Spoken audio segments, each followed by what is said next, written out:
Hello students, class 10 में आ गए हो और अभी आपको क्वाड्रेटिक इक्वेशन में इस तरह का एक्सप्रेशन जब बन जाता है तो वहाँ पर बहुत बड़ा कन्फ्यूज़न होता है कि एलसीएम क्या लें। यहाँ पर बेसिक हमें एलसीएम क्या होता है यही नहीं पता और फिर हम यहाँ पर कन्फ्यूज़ हो जाते हैं और बोर्ड एग्ज़ाम में हमारा मार्क्स कटने का डर रहता है। तो चलो सबसे पहले एलसीएम क्या होता है इसको समझते हैं। देखो, एलसीएम का मतलब लोएस्ट कॉमन मल्टीपल।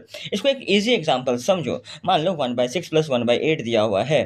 तो सबसे पहले इसको सॉल्व करने के लिए क्या करते थे बचपन में? 6 और 8 का एलसीएम लेते थे। देखो, एलसीएम का मतलब क्या होता है? Lowest common multiple. मतलब पहले 6 का मल्टीपल लिखो, जो आप टेबल बचपन में याद किए हो। तो 6 का टेबल क्या है? 6, 12, 18, 24, 30, इस तरह से आपका टेबल है।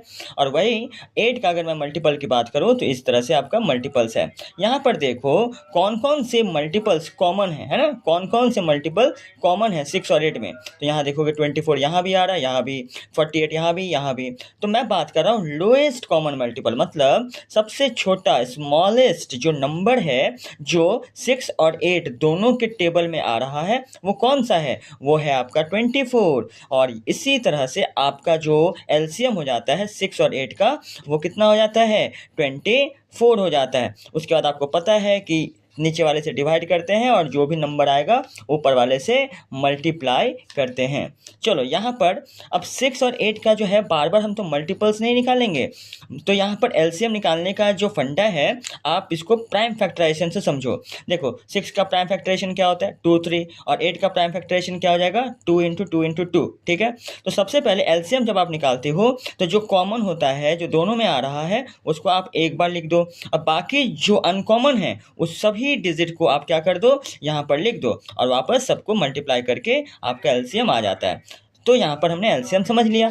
लेकिन एलसीएम सबसे ज़्यादा कन्फ्यूज़न होता है आपको वेरिएबल्स में। अब यहाँ देखो, 6 और 8 का तो एलसीएम 24 हो गया।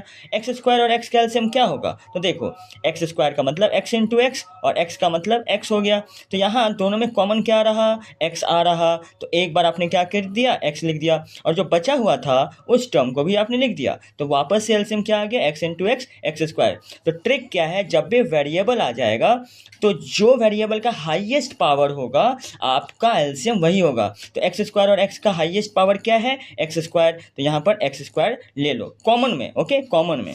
अब यहाँ पर देखो, हमारे पास यहाँ पर क्या है? x - 2, x + 2। यहाँ कॉमन तो कुछ नहीं है, तो इसका मतलब x - 2 ये भी होगा और x + 2 ये भी आपका एलसीएम होगा। उसके बाद आपको पता है कि इसको और इसको डिवाइड करते हैं तो यहाँ हो जाएगा x + 2 और यहाँ पर x + 2 कैंसिल। तो 2 को x - 2 से आप यहाँ पर मल्टीप्लाई कर दोगे और आपका हो जाएगा।